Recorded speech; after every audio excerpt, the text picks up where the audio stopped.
Emergencies کی بات نہیں کی جا رہی اس کے اندر. ایک اور بات جو بڑوں کے ادب میں آتی ہے وہ یہ کہ بڑوں سے بحث نہ کی جائے. اگر غلطی پر ہیں اور بات نہیں سمجھ پا رہے تو انسان ان کے لیے دعا کر کے خود خاموش ہو جائے. کرٹیسائزنگ چیلنجنگ انداز نہیں ہونا چاہیے. شریعت کے دائرے کے اندر اندر رہتے ہوئے ہر ممکن کوشش کرنی چاہیے کہ ان کی بات مانی جائے. ادب کے ساتھ اطاعت تو لازم اور ملزوم ہے. اوبیڈینس. یہ کیسے ہو سکتا ہے کسی کا ادب کیا جائے اور اس کی بات نہ مانی جائے؟ بات ماننی چاہیے. عالم دین کی کیسی عزت کیا کرتے تھے صحابہ. ایک واقعہ ہے کہ ایک بار زید ابن ثابت رضی اللہ عنہ نے ایک جنازے میں شرکت فرمائی. جنازے کی نماز کے بعد آپ کی سواری کے لیے خچر لایا گیا تو عبداللہ بن عباس رضی اللہ عنہما نے جھٹ آگے بڑھ کر رکاب تھام لی. یہ دیکھ کر حضرت زید ذرا چھٹکے اور فرمایا اے میری آقا کے ابن عم. ابن عباس کون تھے؟ نبی اکرم صلی اللہ علیہ وسلم کے چچا کے بیٹے. عباس رضی اللہ عنہ کے بیٹے تھے. حضور کے چچا زاد بھائی تھے. تو بڑا مقام تھا ان کا. تو انہوں نے کہا حضرت زید نے کہ آپ تکلیف نہ فرمائیں کہ آپ اس طرح میری سواری کی لگام آپ پکڑتے ہیں. ابن عباس نے فرمایا اطمینان سے بیٹھیے. علماء دین کی اسی طرح عزت کرنی چاہیے. تو عالموں کی یہ عزت ہوا کرتی تھی. ہارون الرشید کے جو بیٹے تھے، ہارون نے ان سے کہا کہ تم اپنے استاد کی جوتیاں اٹھایا کرو. تو اس سے پہلے کہ استاد مجلس سے اٹھ کر باہر جائے یہ شہزادے دوڑ کر استاد کی جوتیاں سیدھی کیا کرتے تھے. اس قدر استاد کی عزت ہوا کرتی تھی. ایک دفعہ ہارون الرشید آیا اور اس نے دیکھا کہ جو استاد ہیں شہزادوں کے، جو پرنسس کے استاد ہیں، وہ وضو کر رہے ہیں اور ایک شہزادہ جو ہے وہ پانی ڈال رہا ہے. رننگ واٹر تو نہیں ہوتا تھا کہ نلوں سے پانی آ رہا ہو، کسی برتن سے پانی ڈالا جاتا تھا. تو ایک شہزادہ پانی ڈال رہا تھا اور وہ اپنے پاؤں دھو رہے تھے.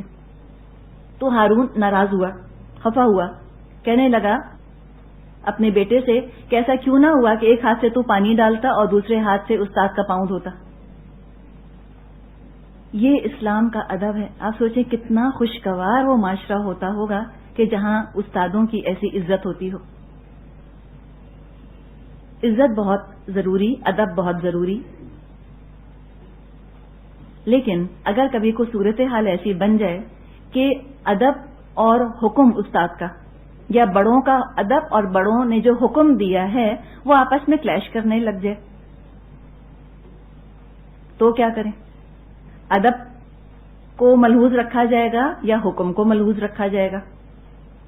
تو قانون یہ ہے کہ الامر فوق الادب. حکم کو فوقیت دی جائے گی ادب پر. تعظیم کا تقاضا ہے کہ جب کوئی بڑا کسی بات کا حکم دے، چاہے اس بات پر عمل کرنا ادب کے خلاف معلوم ہو رہا ہو، لیکن حکم کی فوقیت ہوگی ادب پر. مثال کے طور پہ کچھ لوگ ہوتے ہیں وہ کسی بزرگ کا ہاتھ چومنا چاہتے ہیں ادب کی وجہ سے. بزرگ کو نہیں پسند کہ کوئی میرا ہاتھ چومے. انہوں نے منع کیا کہ میرا ہاتھ مت چومو.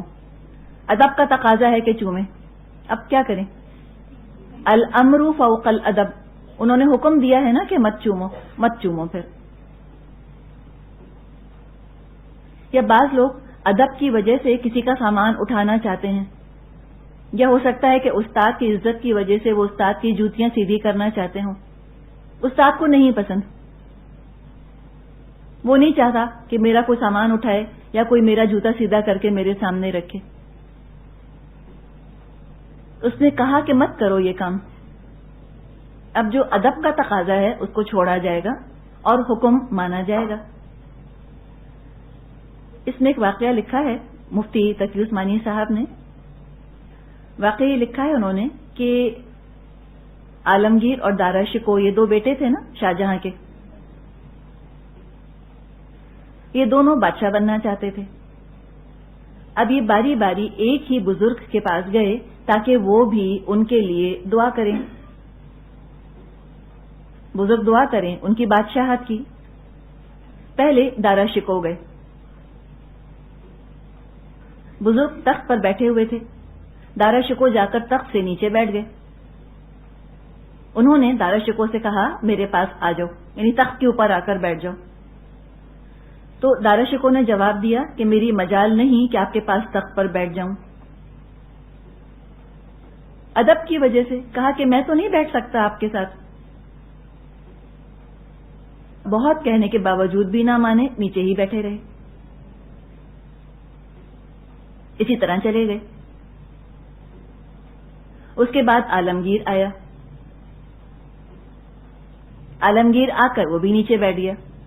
بزرگ نے فرمایا یہاں آ جاؤ، تخت کے اوپر آ کر بیٹھ جاؤ. جب یہ حکم دیا عالمگیر فوراً اٹھے، تخت کے اوپر جا کر بیٹھ گئے. ان کے جانے کے بعد بزرگ نے کہا کہ دونوں بھائیوں نے خود ہی اپنا فیصلہ کر لیا. دارا شکوہ کو تخت پیش کیا گیا، اس نے انکار کیا. عالمگیر کو پیش کیا گیا، اس نے قبول کر لیا. تو بات یہ ہے کہ جو حکم دیا جائے وہ مان لینا چاہیے، چاہے اپنی طرف سے ادب میں کمی آ رہی ہو. ہو سکتا ہے کہ ماتحت جو ہیں وہ ادب کی وجہ سے، تعظیم کی وجہ سے کوئی کام کر رہے ہوں، اور جو استاد ہے یا عالم ہے یا جو عمر میں بڑا ہے یا عہدے رتبے میں بڑا ہے وہ اس چیز سے گھٹن محسوس کر رہا ہو، اس کو اریٹیشن ہو رہا ہو، انکمفرٹیبل فیل کر رہا ہو، تو پھر انسان وہ کام نہ کرے جسے روک دیا گیا. کسی نے کہا ہے عشق تسلیم و رضا کے ماں سوا کچھ بھی نہیں. عشق محبت جو ہے وہ کیا ہے؟ تسلیم اور رضا، کہ ہم اگلے کی رضا میں راضی ہیں. عشق تو اس کے سوا کچھ بھی نہیں. وہ وفا سے خوش نہ ہو پھر وفا کچھ بھی نہیں. اگر ان کو خود ہی وفا اچھی نہیں لگ رہی، ناراض ہو رہے ہیں وفا سے، تو پھر ایسی وفا کا کیا فائدہ؟ تو ایسے ادب کا کیا فائدہ جو دوسرے کو پریشانی میں مبتلا کر رہا ہو یا دوسرے کو جو شرمندہ کر رہا ہو. تو لہذا اس چیز کو انسان اپنی زندگی میں فوراً نافذ کر لے، بڑوں کا ادب. اور انشاءاللہ تعالی شعوری طور پہ ہم کوشش کریں کہ ہم کو نہ کسی ملک کے پریزیڈنٹ کا مذاق اڑانا ہے، نہ اس کے بارے میں بری بری باتیں کرنی ہیں. اب دیکھیے اینڈ رزلٹ کیا نکلتا ہے ایسی باتوں کا، ایسی بحثوں کا. آپس ہی میں بیٹھ کر مذاق اڑایا، برا بھلا کہا، تنقیدیں کی، گھٹیا کہا، تو ہم نے کس کا فائدہ کیا؟ کسی چیز کا فائدہ نہیں، کسی چیز کا بھلا نہیں اس کے اندر. تو یہ باتیں انسان نہ کرے، شعوری طور پہ اپنی گفتگو سے وہ جملے نکال دے. جب ہم کسی کا بہت مذاق اڑاتے ہیں، تنقید کرتے ہیں، سارا ماحول بگڑتا بھی ہے، تلخی بھی آتی ہے. بعض دفعہ اسی سیاست پر لڑائی جھگڑے شروع ہو جاتے ہیں، بحثیں شروع ہو جاتی ہیں. فائدہ کیا ہوتا ہے؟ ماحول خراب ہوا اور کیا فائدہ ہوا؟ اب جب بڑوں کا ادب ہوگا، لازمی طور پہ ساتھ ہی ساتھ ان کے احکامات کا بھی ادب ہوگا. جو بڑے احکامات دیتے ہیں ان کو ہم قانون بھی کہہ سکتے ہیں، قوانین بناتے ہیں نا. جو عقل میں بڑے ہوتے ہیں، جو رتبے عہدے مرتبے میں بڑے ہوتے ہیں، پھر وہ قانون بناتے ہیں، لاس بناتے ہیں. تو قانون کا ادب ضروری ہے، کا ادب ضروری ہے. اگر حکومت کا ادب کریں گے تو حکومت کے قانون کا بھی ادب کریں گے. مثال کے طور پہ چھوٹی سی چیز، سگنل نہیں توڑیں گے اس لیے کہ حکومت کا ادب ہے. یہ بھی ایک طرح کی بے ادبی ہے کہ قوانین کو جب چاہیں پامال کر دیں. اسلام نے تو قانون کا ادب کرنے کا تقاضا کیا ہے، اور جو قانون کا ادب کرے گا وہ اپنے لیے اصولوں میں تبدیلی نہیں چاہے گا کہ میری وجہ سے قانون تبدیل کر دیا جائے. یہ کیا ہے؟ یہ پھر انا کی بگڑی ہوئی شکل ہے. اپنے آپ کو اتنا اہم سمجھا کہ سارے قوانین میری کنوینئنس اور میرے فائدے کے گرد بنائے جائیں، میری ذات کو بیچ میں رکھ کے قوانین بنائے جائیں، یہ کیا ہے؟ Self importance, too full of himself, بہت ہی زیادہ اہمیت ہو گئی ہے اپنی. تو وہ قوانین میں تبدیلی نہیں چاہتے، بلکہ خود کو باؤنڈ محسوس کرتے ہیں، پابند محسوس کرتے ہیں قوانین کا. اور جب ادب ہوگا قانون کا تو قانون کے بارے میں شکایتیں بھی پیدا نہیں ہوں گی. شریعت کیا ہے؟ اللہ کا دیا ہوا قانون ہے. اللہ کا ادب ہوگا، شریعت کا ضرور ادب ہوگا، انسان کے دل میں لحاظ ہوگا. نبی اکرم صلی اللہ علیہ وسلم نے ایک حدیث میں یہ مضمون بیان فرمایا ہے کہ مومن کی مثال ایک گھوڑے کی سی ہے جو کہ بندھا ہوا ہے، رسی سے بندھا ہوا ہے. جتنی رسی اجازت دیتی ہے اتنا وہ گھوڑا چر چگ لیتا ہے، گھوم پھر لیتا ہے. مثال کے طور پہ 1 میٹر کی رسی ہے. اب گھوڑے کا دل چاہے گا آدھے میٹر پر بیٹھ جائے گا، گھوڑے کا دل چاہے گا 1.25 میٹر پہ چلا جائے گا، وہیں بیٹھ جائے گا، وہیں سوئے گا، لیکن رہے گا وہ 1 میٹر کے دائرے کے اندر ہی، اسی ریڈیس کے اندر رہے گا، اس سے باہر تو نہیں جا سکتا. مومن کی مثال بھی ایسی ہی ہے، شریعت کے دائرے کے اندر رہتا ہے، قانون توڑ کر وہ پھلانگتا نہیں ہے قانون کو. اللہ تعالیٰ نے فرمایا ہے تلک حدود اللہ، یہ اللہ کی حدیں ہیں، فلا تعتدوها، ان کو پھلانگنا مت، فلا تقربوها، ان کے قریب مت جانا. تم اپنے آپ کو باؤنڈ محسوس کرے، پابند محسوس کرے انسان قوانین کی وجہ سے. اور اس طرح کیا ہوگا؟ جب پابند محسوس کرے گا اپنے آپ کو تو قوانین کے بارے میں شکایتیں بھی پیدا نہیں ہوں گی. یہ کیوں بنا دیا، وہ کیوں بنا دیا، ایسی باتیں نہیں کرے گا. قانون بنانے کا فائدہ یہ ہوتا ہے کہ اس سے اجتماعیت حاصل ہوتی ہے، کلیکٹیولی کام ہو سکتا ہے اور سب برابر ٹریٹ کیے جاتے ہیں، سب سے برابری کا معاملہ کیا جاتا ہے. اور جب انسان قانون کا پابند بناتا ہے اپنے آپ کو تو اس میں اطاعت کا جذبہ پیدا ہوتا ہے. یعنی کہ بہت سے جو پازیٹو ٹریٹس ہیں، جو مثبت انسان کے اندر خوبیاں ہیں، وہ ابھرتی ہیں قانون کی پابندی کی وجہ سے. آپ دیکھیے اگر قانون فائدہ مند چیز نہ ہوتا تو ازل سے قوانین نہ بنتے. یہ قانون کیوں انسان کی زندگی کا حصہ ہے؟ اللہ نے بھی قوانین دیے ہیں اور انسان بھی کسی معاملے کو چلانے کے لیے قوانین بناتے ہیں. چھوٹا سا چھوٹا بھی ادارہ ہوگا اس کے بھی کچھ قوانین، کچھ رولز اینڈ ریگولیشنز ہوں گے. اس کا مطلب ہے کہ ہیومن سوسائٹی کی نیڈ ہے، یہ انسانی معاشرے کی ضرورت ہے قوانین کا بننا. اور اس میں بہت سی مثبت صلاحیتیں پروان چڑھتی ہیں. کمٹمنٹ پیدا ہوتی ہے، اطاعت کا جذبہ آتا ہے، قربانی کی صفت پیدا ہوتی ہے، صبر کی صفت پیدا ہوتی ہے انسان میں. انسان کی انا اپنے مقام پر قائم رہتی ہے، اس لیے کہ اس کو بھی قانون ماننا ہے جیسے کہ باقی لوگوں کو ماننا ہے. ایکوالٹی جیسی چیز پیدا ہوتی ہے نا، برابری آتی ہے لوگوں میں. اور پھر جو قانون کی اطاعت کا عادی کر لیتا ہے اپنے آپ کو تو مشکلات میں اور دقت کے باوجود وقت پر کام کرنے کے قابل ہو جاتا ہے، آرگنائز ہو جاتا ہے نا، ڈسپلنڈ ہو جاتا ہے قانون کی وجہ سے. قانون اس کو باندھ لیتا ہے، اس کو پروڈکٹیو فائدہ مند بنا دیتا ہے. اسلام میں صفیں بنوانا یہ بھی سمجھے کہ اطاعت کی پابندی، اطاعت کا عادی بنانا ہے لوگوں کو. چاہے نماز ہو، چاہے میدان جنگ ہو، صفیں بنانے کی عادت ڈال دی گئی مسلمانوں کو. جب نبی اکرم صلی اللہ علیہ وسلم کا انتقال ہوا، لوگ اسی طرح صفیں بنا بنا کر اندر حجرے میں جاتے تھے اور درود پڑھتے تھے اور باہر نکل آتے تھے. اتنے منظم، اتنے آرگنائز تھے، کوئی ہڑبونگ نہیں، کوئی پینک نہیں، کوئی اسٹیمپیڈ نہیں کہ پیروں تلے لوگ جو ہیں وہ روندے جا رہے ہوں. یہ کچھ نہیں تھا. کیوں؟ ان کو ایسے اطاعت کی، قانون کی پابندی کی اور ڈسپلن کی ان کو عادت ہو گئی تھی. اس وجہ سے نبی اکرم صلی اللہ علیہ وسلم جو لوگوں سے بیعت لیا کرتے تھے، پلیج لیا کرتے تھے،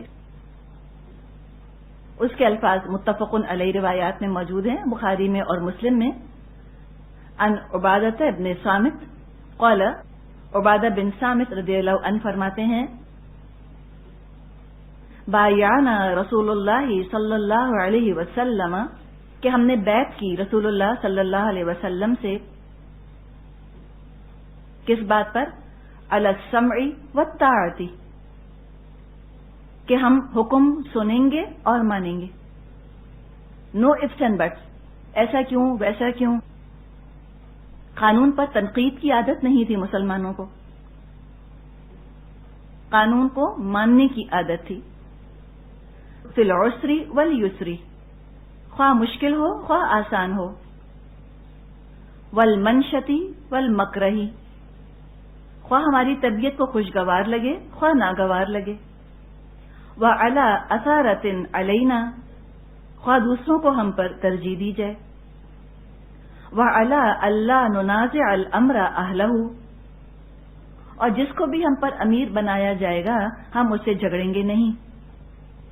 وعلی ان نقول بالحق اینما کنا لا نخاف فی اللہ لومۃ لائم، اور ہم حق کہتے رہیں گے جہاں بھی ہوں، اور اللہ کے معاملے میں حق کہنے سے ہم ہرگز نہیں ڈریں گے کسی ملامت کرنے والی کی ملامت سے. یعنی کسی ملامت کرنے والی کی ملامت سے ہم نہیں ڈریں گے.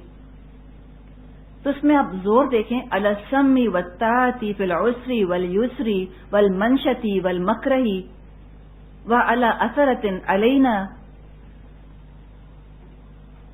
چاہے دل چاہے چاہے دل نہ چاہے، چاہے مشکل ہو چاہے آسانی ہو، ہم اطاعت کریں گے.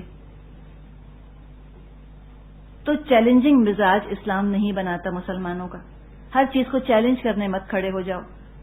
ہر قانون کا کریکشن کرنے کی ذمہ داری تم مت لے لو اپنے سر کے اوپر.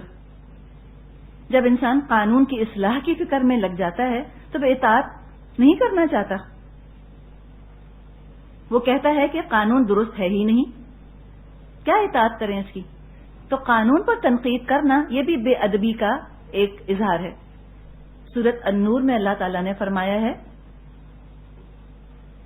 انما المؤمنون الذین آمنوا باللہ ورسولہ وإذا كانوا معه على امر جامع لم يذهبوا حتى يستأذنوه. بے شک مومن وہ لوگ ہیں جو ایمان لاتے ہیں اللہ اور اس کے رسول پر، اور جب وہ اس کے ساتھ کسی اجتماعی معاملے میں ہوں تو جب تک اجازت نہ ملے نہ جائیں. حتی یستأذنوہ، اجازت لے کر پھر وہ جاتے ہیں. اسی کا قانون یہ ہے کہ بات ماننی ہے. اب اگر کوئی غیر معمولی صورتحال پیدا ہو گئی ہے تو آ کر اجازت مانگتے ہیں پھر جاتے ہیں، ورنہ نہیں. سورہ نساء میں اللہ تعالیٰ نے فرمایا ہے آیت 59 میں یا ایھا الذین آمنوا اطیعوا اللہ واطیعوا الرسول واولی الامر منکم. اے لوگو جو ایمان لائے ہو، اطاعت کرو اللہ کی اور اطاعت کرو رسول کی اور اطاعت کرو ان لوگوں کی کہ جو تمہارے معاملے کا اختیار رکھتے ہیں.